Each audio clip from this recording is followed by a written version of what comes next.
Buenos días, bienvenidos. El día de hoy vamos a estar platicando con uno de nuestros miembros de la comercializadora de tecnología. Se llama Jesús Toledo y su empresa se llama Percepción. Jesús ha estado colaborando con nosotros en varios temas, pero es uno de los pocos miembros que trabaja el tema de relaciones públicas y aparte está muy interesado en el tema de datos abiertos. Finalmente nos ha estado apoyando muchísimo en temas sociales también de impacto durante meses, no últimamente. Y queremos compartir con ustedes más o menos qué está haciendo él para ver de qué manera les puede ayudar. Así que Jesús, bienvenido. No sé si quieres compartir tu pantalla y estás ya con el micrófono libre, ¿ok?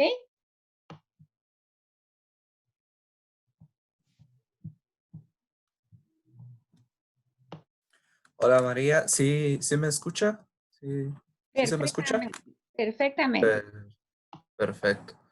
Pues muchísimo gusto, muchas gracias por el espacio, por el tiempo también.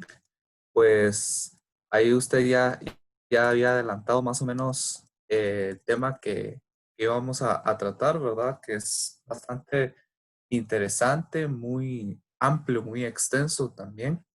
Y pues también a qué es a lo que a qué es a lo que me dedico. Mi nombre pues es Jesús Toledo.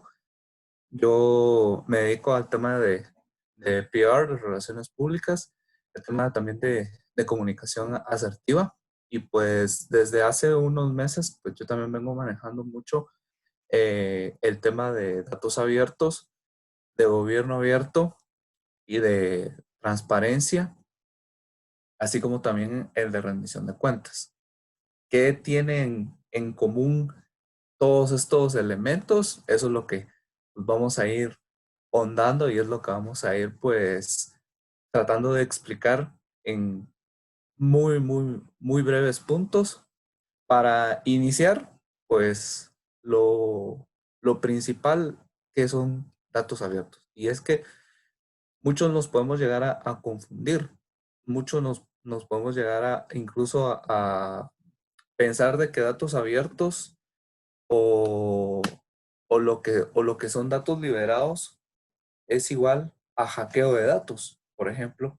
Y algunos me dicen, bueno, es que yo me meto a Facebook, yo me meto a Instagram y busco alguna tendencia, busco algo que a mí me interese en el marketplace, en el share de estas redes sociales y después no para de llegarme publicidad y no me para de llegar información sobre esto que yo una vez hice busca. Por ejemplo, la vez pasada un amigo a mí me estaba diciendo, pues mira, yo estaba comentando con una compañera de trabajo sobre, eh, sobre whiskies, sobre bebidas, sobre a dónde podría pedir un whisky en época de pandemia, que ya me estoy quedando sin municiones y me dice, me empiezan a llegar un montón de publicidades de lugares de servicio a domicilio y yo ni siquiera lo busqué en Facebook. Entonces, al parecer nos tienen controlados, nos están hackeando, nos están observando todo el tiempo. Y yo le digo, esos no son datos liberados, eso no es open data, eso es big data, eso es completamente diferente. Y uno de los casos de Big Data tal vez más famosos de todo el mundo fue el que se dio en el 2016 con las elecciones en Estados Unidos, donde ha ganado Donald Trump. Ni hablar también de lo que sucede pues, con el Brexit, ¿verdad? En Inglaterra, que también es un caso de Big Data muy famoso, pero eso no es datos abiertos, eso no entra dentro de lo que podríamos llamar nosotros datos abiertos. ¿Y qué son datos abiertos? Nosotros incluso estamos suscritos en un convenio internacional, es el convenio o el Tratado Internacional de Datos Abiertos, que se estipula se conforma en 2015 en la Ciudad de México. Fue en México, fue en país de México, no me acuerdo del estado en este momento en el que se da el convenio, pero ahí ya nos dan una luz de qué son datos abiertos y qué elementos deben tener los datos abiertos para que, en primer lugar, no eh, sean violentados los derechos, la honorabilidad y, por supuesto, también eh, la información de las personas, que eso es muy, muy importante. Entonces, los datos abiertos son datos utilizados, reutilizados y redistribuidos por entidades oficiales. ¿Qué es lo que más me gusta de los datos abiertos? Que los datos abiertos tienen un elemento clave que se llama interoperabilidad. ¿Qué es la interoperabilidad? Pues muy, muy sencillo. Habla de diferentes organizaciones, de diferentes instituciones y de diferentes tomadores de decisiones. Y ellos, pues, lo que hacen básicamente es crear proyectos sustentables y sostenibles en el tiempo. Y aquí ya nos metemos al terreno de, eh, por ejemplo, algunas instituciones oficiales del gobierno que hacen alianzas con empresas o de organizaciones no gubernamentales que establecen alianzas con la comunidad internacional. O la misma ciudadanía, ¿qué es lo que gana con los datos abiertos? Pues también está generando tráfico de datos, por supuesto, y también está generando estabilidad en los servicios públicos o en los servicios privados y generan también emprendimiento. Eso a mí me llamó mucho la atención al estudiar cuál es el panorama actual de los datos abiertos y a dónde está evolucionando. Resulta que ya podemos crear emprendimientos incluso con los datos abiertos. Entonces, en el tratado de datos abiertos, en el Tratado Internacional de Datos Abiertos, nosotros también encontramos de que elementos claves de los datos abiertos son acceso abierto, contenido abierto, conocimiento abierto, ciencia de datos abierta, software libres y ciencia abierta. Y es que lo que pasa es de que nosotros, los datos abiertos, no los podemos vincular directamente con una persona, por así decirse. No los podemos vincular eh, con nombres, no los podemos vincular con direcciones, con elementos más personales. Eso es uno de los de las legislaciones claves que hace que los datos abiertos sean sustentables y que cubran en realidad a la persona, que en realidad estén protegiendo los intereses de las personas. Entonces hay que tener mucho cuidado en ese sentido. Sin embargo, nosotros cuando vemos las montañas de datos abiertos, los ciudadanos comunes no vamos a entender qué es lo que estamos viendo, porque no hay nombres. La mayoría son números, la mayoría son datos cuantitativos. Entonces, ahí es donde entra el triángulo amoroso de los datos abiertos, como yo le digo. Entonces, entra en la institución que genera estos datos. Después viene el programador o el desarrollador, el cual interviene estos datos y los comparte de una forma más amigable, más asequible, más digerible para nosotros.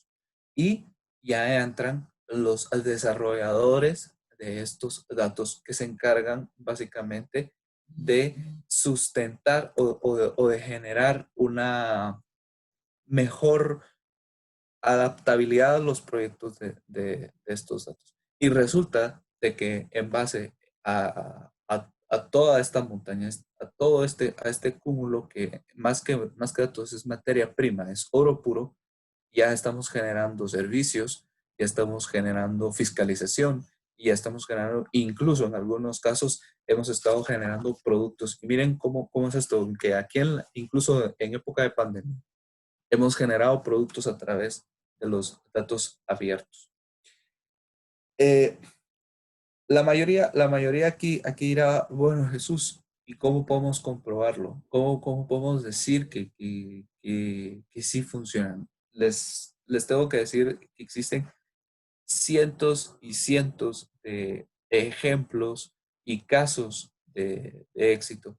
Con María, la vez pasada nosotros estábamos en un panel con expertos internacionales y nacionales también, y pues indagábamos sobre cómo de verdad establecer esa rentabilidad de los datos abiertos. Y uno de los expertos pues nos decía, tenemos que estudiar los casos que sí han funcionado, los casos que sí han resultado, y algo muy importante, y aquí el gobierno y nosotros como ciudadanía tenemos ese papel súper importante de dar a conocerlos, de ser plataforma de impulsación para estos desarrolladores y para estos proyectos. Guatemala incluso ya cuenta con una página donde se publican datos abiertos, que promueve datos abiertos. El tema es de que eh, los proyectos muchas veces se quedan en el aire o muchas veces no llegamos a indagar en los proyectos que sí tienen éxito. Yo tengo una recopilación aquí de casos muy interesantes. Uno de los que más me llamó la atención es de un proyecto de educación que se da probablemente en uno de los lugares más desconocidos para nosotros, que es Tanzania. Sí, imagínense, un proyecto de datos abiertos en Tanzania. Tanzania ya tiene datos abiertos, porque Guatemala no puede abrir datos eh, para la educación, un rubro tan importante aquí en Guatemala, que ha sido tan atacado y que podría mejorarse con datos abiertos. Y aquí hablamos, obviamente, de cómo en Tanzania utilizan datos de escuelas públicas para mejorar no solo el currículum vitae de los alumnos, sino que también para mejorar los conocimientos que los maestros deben de tener al momento de ser contratados. Entonces, aquí ya estamos generando también estándares de servicios y rentabilidad para esos servicios. Tengo un caso muy mencionado que se da en Uruguay, que es de sanidad. Y probablemente el que a mí me encantó y fue por uno de las razones que yo empecé a indagar hace 2 años en el tema de datos abiertos, es precisamente el de Reino Unido. Que el Reino Unido, no sé si ustedes sabían, es una nación pilar y una de las más ejemplares en el manejo de Open Data. Resulta de que ellos tienen dos plataformas buenísimas, una app de parlamento, en el cual los ciudadanos pueden fiscalizar a sus parlamentarios. ¿Esto qué quiere decir? O sea, es una base de datos, es una aplicación que yo puedo descargar a mi tablet, que yo puedo descargar a mi celular, y ahí puedo ver cuánto ha gastado y cuánto ha ganado mi candidato o el diputado por el cual yo voté y ahora es parlamentario. Es una plataforma buenísima que da detalle los gastos y la fiscalización de entidades y de servidores públicos. Y también hay otra muy buena plataforma que es sobre seguridad ciudadana. Y esta seguridad ciudadana es muy parecida a la medición, el ranking de los restaurantes, solo que en este caso es sobre zonas. Y ahí en el app, si yo voy caminando por una zona roja, que le diríamos aquí, me marca o me lanza una señal en mi celular de que ese es un distrito o es una parte de Londres que es algo peligrosa. Entonces me lanza esa alerta. Esto es para que de verdad las comunidades se empoderen, para que de verdad las comunidades comiencen a pensar, bueno, estamos viviendo en un distrito peligroso, tenemos que reaccionar. Y también es para las autoridades locales que, que comiencen a generar conciencia de cómo pueden mejorar y cómo pueden combatir esos problemas. Les decía incluso, otra de las grandes potencias en datos abiertos recientemente son Japón y Corea del Sur. Corea del Sur, a través de la pandemia, ha generado certeza con datos abiertos, ha generado productos y ha generado servicios a través de datos abiertos. Y de esa forma es que también han sido, pues, ejemplo en el mundo en combatir y en adaptarse a la pandemia que estamos viviendo. En Japón tienen una plataforma medioambiental, y eso también es muy curioso y es muy importante eh, para promover y para hablar de Open Data, pues que obviamente no solo es rentable para las empresas, también es rentable para el medio ambiente. Entonces, podemos liberar datos y al mismo tiempo jugar un papel importante o ser ambientalistas, sí se puede, sí es posible. Y esto, pues obviamente, ya para ir finalizando, esto también nos habla de que hay tres, tres estructuras claves para entender los datos abiertos y para ser promotores de los datos abiertos y para trabajar en pro de los datos abiertos, que es, número uno, la sostenibilidad. Son sostenibles en el tiempo, tienen una capacidad sí, de llamar inversión, pero no de quedarse ahí, sino que permanecer durante mucho tiempo estables y ya que son reutilizables, pues ser una materia prima renovable en este sentido.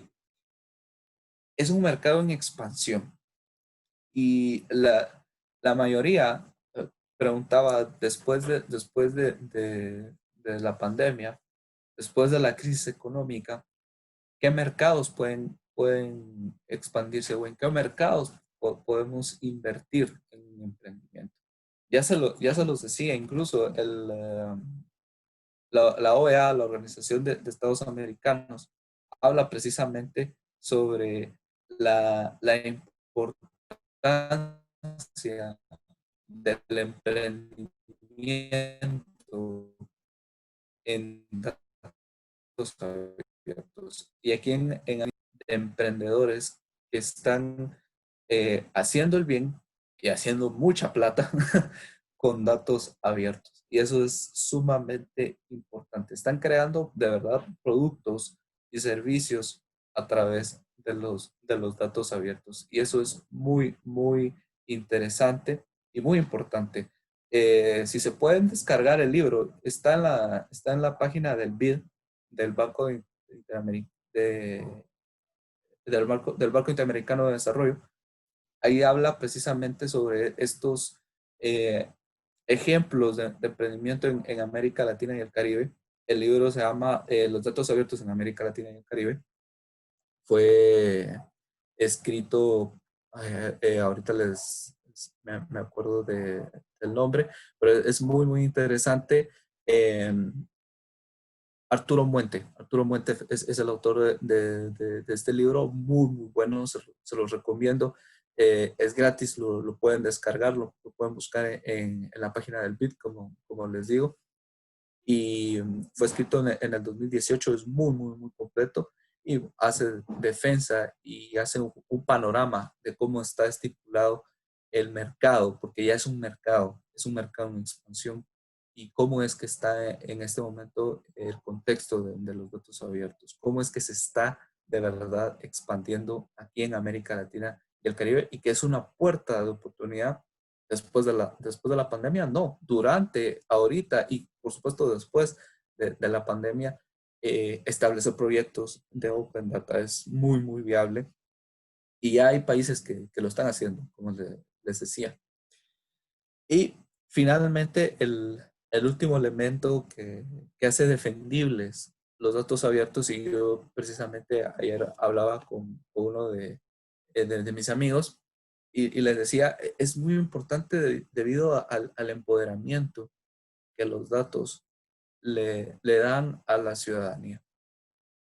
Como yo les decía, eh, es una, es una ciencia, es una metodología, es una cultura que nos lleva precisamente a esos elementos que, que yo les daba al inicio. El tema de la cultura de brindar cuentas, de rendir cuentas. Es algo a lo que muchas veces nosotros no estamos acostumbrados y que incluso probablemente no nos gusta rendir cuentas. Pero cuando nos involucramos más y más en proyectos públicos, en proyectos de desarrollo, nos damos cuenta de que es necesario de que las autoridades nos rindan cuentas y de que es imperante que la ciudadanía exija ese rendimiento de cuentas.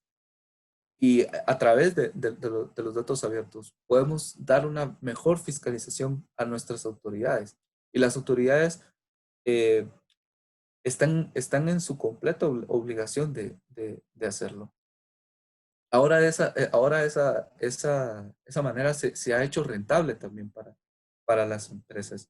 Y hay empresas que están invirtiendo en tanques de pensamiento, en aceleración de proyectos, para que se fiscalice mejor al gobierno. Y eso es algo muy importante por el tema que yo les decía, la rendición de cuentas. Y segundo, la cultura de transparencia. Nosotros debemos de generar certeza para, para los ciudadanos, la- las, eh, la- las entidades públicas, las organizaciones no gubernamentales, incluso la misma ciudadanía debe de estar en común acuerdo. Los medios de comunicación también deben de estar en ese común acuerdo de generar una verdadera cultura de transparencia para que exista la seguridad, para que exista de verdad eh, esa, eh, esa claridad de que si yo pongo un vaso de cristal, pueda ver a mi alrededor y pueda distinguir cuál es el paisaje que existe, cuál es mi panorama en real. Entonces, es es un mercado, porque ya lo podemos llamar así, es un mercado que está en expansión. Es, eh, es una forma de incentivar a emprendedores jóvenes para que ellos se involucren inmediatamente en este mercado. Y es también una muy buena oportunidad y es una muy buena plataforma para incentivar la rendición de cuentas y la cultura de transparencia en la ciudadanía. Y al mismo tiempo estar empoderando a esta ciudadanía con datos fehacientes, con datos reales y que ellos puedan verlos, puedan usarlos y los puedan reutilizar al mismo tiempo. Eh, es un tema, como yo les explicaba, bastante extenso, que se puede llegar a confundir con muchas, con muchas otras cosas que están surgiendo, ¿verdad? Recientemente tuvimos el anuncio de hackeos en Estados Unidos, parte de este grupo Anonymous, y pues que por ahí aparecían datos de que hay redes de tráfico y eso, déjenme decirles, eso no es datos abiertos. Y eso es hackeo de datos, que es completamente diferente. Es craqueo incluso de datos y de bases de datos. Entonces, eh, me parece una muy buena oportunidad, incluso en este preciso momento, de innovar y de adaptarnos a lo que es en realidad eh, el mercado futuro, porque debemos de ser claros también en eso y platicábamos con la licenciada María de ese tema, de que cuando todo esto termine, básicamente nuestra realidad, nuestro contexto va a cambiar por completo. O sea, no, en este momento no estamos en un stand-by de que esto va a terminar y la vida va a seguir como yo la conocía hace 3, 4 meses. No, o sea, la vida eh, va a tener que cambiar. Las grandes potencias, las grandes naciones se están dando cuenta de eso y hay algunas que ya están saliendo del confinamiento y dicen esto no es lo mismo que conocíamos, no es nuestra rutina diaria y nos tenemos que adaptar a ese sistema. Y esta es una muy buena opción para adaptarnos. Es un muy buen mercado para contemplar y para poder acudir a él. Como les decía, Guatemala está dando pasos en los datos abiertos, pero hace falta más. Y creo yo y pienso con toda certeza de que podríamos dar más en ese sentido, pero depende de la participación no solo del gobierno, no solo de las empresas, también depende de qué tanto nosotros nos involucremos en la liberación de datos, en el uso de esos datos y en la promoción de proyectos que se han hecho y que han generado de verdad un, un gran impacto. Pues de mi parte, solo me queda agradecerles a ustedes por su tiempo, a María, un placer de verdad de estar aquí y poder exponer este mercado tan innovador, esta plataforma tan innovadora que está ahí al servicio de todos y que como, como parte de una sociedad, pues también nos brinda responsabilidades. Entonces, para mí ha sido un placer, ha sido un honor y cualquier duda nos la pueden hacer llegar a través de sus comentarios y nosotros pues ahí estaremos en contacto y espero de que tampoco sea que no sea ni la primera ni la última vez. Estoy para servirles y cuando gusten, pues podemos también hacer una pequeña expansión de este tema tan fascinante. Que pasen un muy buen día y que Dios nos los bendiga. Hasta luego.